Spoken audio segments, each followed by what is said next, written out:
Gusto mo bang makatipid kaya bumili ka ng buong manok? O kaya naman napag-utusan kang maghiwa pero hindi mo alam kung paano? Huwag kang mag-alala, sagot kita! Siyempre, unang-una linisan muna. Baka naman may balahibo at dumi pang mga natira. Pangit naman pagluto na at may balahibo pa, 'di ba?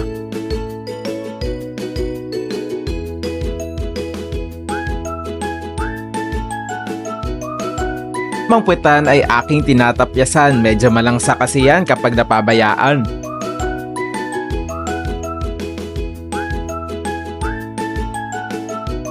Bago natin hiwain, dapat nating alamin ang bahagi ng ating chicken. Meron tayong legs, at thigh, may wings, at may breast.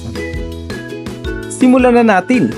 Mas madali kapag nagsisimula sa hita. Hanapin lamang ang space at hiwain. Ngayon, itulak ang buto palabas para humiwalay at hiwain ang natitirang laman.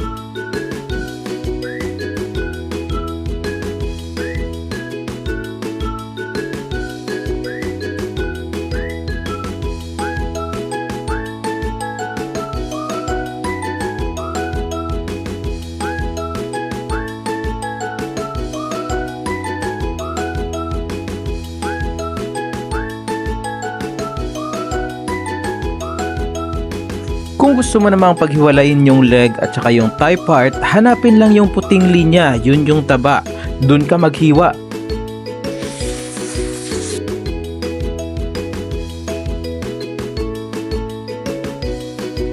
Isunod naman natin ang wings o kaya pakpak. Ngayon, merong dalawang paraan sa paghiwa niyan. Yung isa may laman, yung isa wala.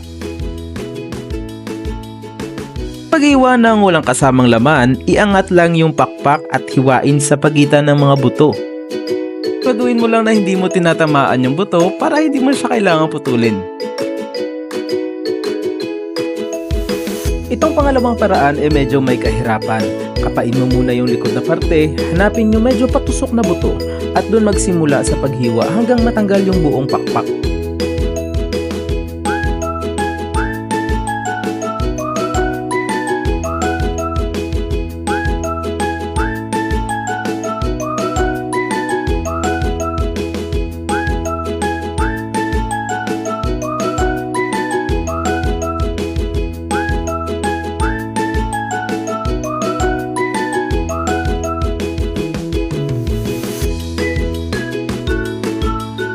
Itong katawan naman ay hahatiin natin sa dalawa.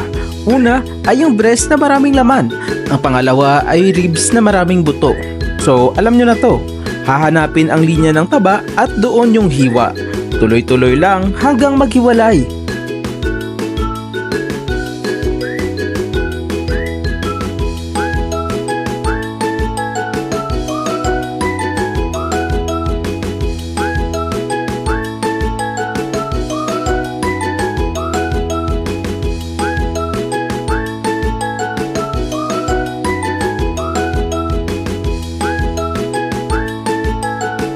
At huwag mong ismulin itong mga buto-buto. Masarap yang ipakulo at ipanghalo.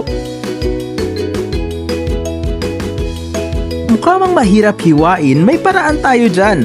Patihayain ang tiyan at hanapin ang gitnang butong malambot upang doon tayo magsimula sa pangmatindihang hiwalayan. Haha, joke lang. Madali lang yan.